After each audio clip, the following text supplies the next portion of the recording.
वैसे लोग हूँ कि गलत चीज़ों को बर्दाश्त नहीं करता। अब मुझे शोषण और हमारे आदमी का कोई शोषण नहीं कर सकता है, ये मैं किसी भी सूरत पे बर्दाश्त नहीं करूँगा। ये मोतिया की नहीं, ये अडानी की नहीं, सारे कंपनियों को हमने हिदायत की है। हम जो बोलते वही करते, मुझे कोई खरीद नहीं सकता, ये किसी में हिमाकत नहीं है। और सभी लोगों ने 25 साल से हमको देखा है और हम जो बोलते हैं वही करते हैं। ये हमारा क्षेत्र है, हम एक एक चीज़ों से वाकिफ़ हैं और जो घटना घटी और जो चीज़ें हुआ ये दुर्भाग्यपूर्ण है, चूँकि इनका मांग भी अपने हिसाब से जायज़ था। जिस तरह से हमसे भी वार्ता हुआ, हमने सारी चीज़ों को समझा भी, एक एक बिंदु पे हमने ध्यान दिया और हम लोगों ने जो वार्ता इन लोगों के साथ, चूँकि हम नवरात्रा चल रहा था मेरा, हमारे घर पे सब लोग आए थे, हम लोग बात किए और बात भी बहुत अच्छे ढंग से हुआ, सभी लोगों ने संतुष्ट भी हुआ।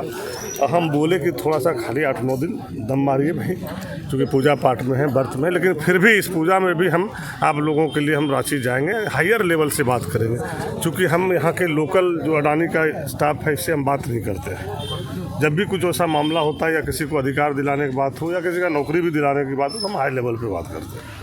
हम संतुष्ट भी किए, फिर संतुष्ट होकर ये लोग आए भी, कुछ थोड़ी बड़ी बातें भी हुई आगे पीछे, तो परिवार का अंग है, पार्ट है, नोकझोंक होता है, परिवार में नहीं होगा तो कहाँ होगा। लेकिन सही चीज़ों पे जाना ही पड़ता है, जो हमारे रैयतों के साथ एग्रीमेंट है और जो चीज़ें ये कोई बिहार झारखंड के लिए एक जगह की नहीं है, अडानी के लिए नहीं है, ये पूरी व्यवस्था है देश के लिए और राज्य के लिए। और इस व्यवस्था के तहत जो कानूनी प्रक्रिया है वो तो कितना बड़ा उद्योगपति हो उसको करना ही पड़ेगा, क्योंकि रैयतों ने अपनी ज़मीन दिया है जिससे इस खेती होता था, अपने खेती से गाय माल सभी को पोसता था, पलता था, उसके बावजूद भी कलेजा पे पत्थर रख के ज़मीन इन लोगों ने दिया। तो जो हमारा कमिटमेंट था, जो एग्रीमेंट था, जो समय में हम लोगों ने तय किए थे, उस मुताबिक हमको अधिकार हक चाहिए। और उसमें जहाँ भी कोई तरह की कटौती हुआ या कई चीज़ें नहीं कर पाया उसको भी हम लोगों ने बारीकी से देख रहे हैं। लेकिन कुछ लोगों ने सही रास्ता से नहीं चल के रास्ता को भटका दिया और इसी आड़ में अपना राजनीतिक भी किया, तो वो तो पुरानी आदत रही है वैसे लोगों का, उस पर हम कुछ नहीं कर सकते। लेकिन हम अपने परिवार के पार्ट, चूँकि हम इस क्षेत्रीय विधायक के नाते और इसी लोग के आशीर्वाद से आज हम मंत्री भी हैं, विधायक भी हैं और हम जो बोलते वही करते, मुझे कोई खरीद नहीं सकता, ये किसी में हिमाकत नहीं है। और सभी लोगों ने 25 साल से हमको देखा है और हम जो बोलते हैं वही करते हैं। तो उस दिन तो बातें हो गई, फिर लोगों को समझ में आया, कई तरह की आप खुद बता रहे हैं कि धरना हुआ, फिर यहाँ से ले भी गया उठा के, थाना भी ले गया, फिर छोड़ा भी, फिर हमारे पहल से भी डीसी से वार्ता भी हम लोगों ने करा दिए। अगर हम बोले अगर डीसी के वार्ता से आप लोग संतुष्ट नहीं हैं तो फिर पुनः हम बैठ जाएंगे, डीसी साहब बैठ जाएंगे और अडानी के हाई लेवल के अफसर बैठ जाएंगे और जो जेन्युइन मांग है, जो हमारा एग्रीमेंट है, जो कमिटमेंट है, वो पूरा करेगा। सर, तो इसके बाद वर्कर्स अडानी के पेरोल में आ जाएंगे? देखिए, हम तो आपको बोले कि नियम संग अगर कानूनी प्रक्रिया में वो होगा तो मैं दिलाऊंगा, मुझे कोई रोक नहीं पाएगा। हम तो उस दिन भी बोले थे कि आप चिंता ना करें, ज़रूरत पड़ेगा तो मंत्री छोड़ दीजिए, विधायक छोड़ दीजिए, मैं आपका बेटा हूँ, भाई हूँ, भतीजा हूँ, आपके साथ में धरना पे बैठूँगा। कल भी बोला, आज भी बोला, मैं वैसे लोग हूँ कि गलत चीज़ों को बर्दाश्त नहीं करता। अब मुझे शोषण और हमारे आदमी का कोई शोषण नहीं कर सकता है, ये मैं किसी भी सूरत पे बर्दाश्त नहीं करूँगा। ये मोतिया की नहीं, ये अडानी की नहीं, सारे कंपनियों को हमने हिदायत किए हैं, इसमें कोई समझौता नहीं होगा। सर 186 लोग बैठे हुए थे, वो न्यू आउटसोर्सिंग कंपनी पे होगी। भाई हम तो बताए ना, कानून तो सबके लिए है ना, कानून सबके लिए है। जो डिमांड है वो डिमांड जेन्युइन है, उसको पूरा करेंगे अगर जेन्युइन है तो।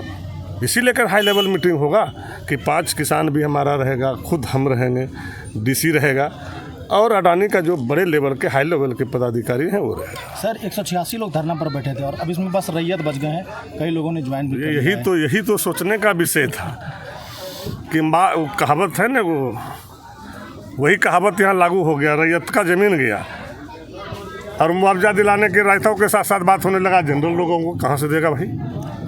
अरे असली जिसकी ज़मीन गया, जिसका पैसा 5.5 लाख खटा, उसको न मिलना चाहिए, उसकी नहीं लड़ाई लड़ना चाहिए। तो उसकी लड़ाई नहीं रखे, रास्ता दूसरी तरफ भटका दिया। और हम तो हमेशा कहे कि रैयत के लिए हम खड़ा हैं, बाकी नौकरी तो उसके मर्जी का है ना। कोई प्राइवेट हो सकता है, मेरा भी 10 हो, किसी का 50 हो, किसी का 20 हो, किसी का 5 हो। मुखिया जी यहाँ से दिए हैं ज़मीन, इनका 20 तो 20 होगा, तो वो अलग चीज़ें हैं। लेकिन मेन जो मुद्दा था रैयत का, वो रैयत का मुद्दा पर लोगों को लड़ाई लड़ना चाहिए और रैयतों को हक दिलाना चाहिए। और यही चीज़ हम उस दिन बोले थे, लेकिन ये लोग समझ नहीं पाया।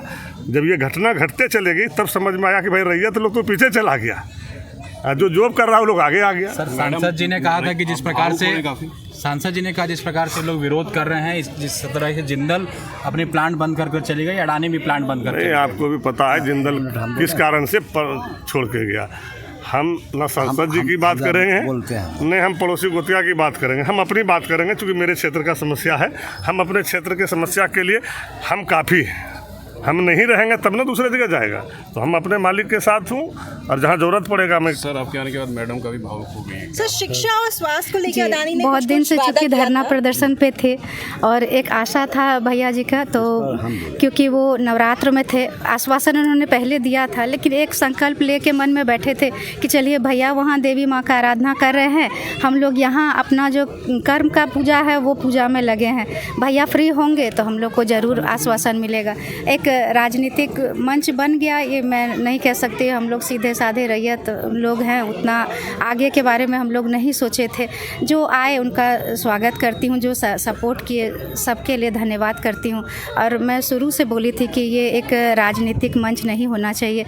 मैं भैया के पास भाई कह के गई थी, भैया आज मेरा धरना तोड़वाने के लिए मंत्री बन के आए हैं, भाई बन के आश्वासन दिए थे और मंत्री बन के किए हैं, अपना फ़र्ज़ पूरा किए हैं। मैं उन सभी का धन्यवाद देना चाहती हूँ जो हमारे इस कठिन संघर्ष में हमारे साथ में थे।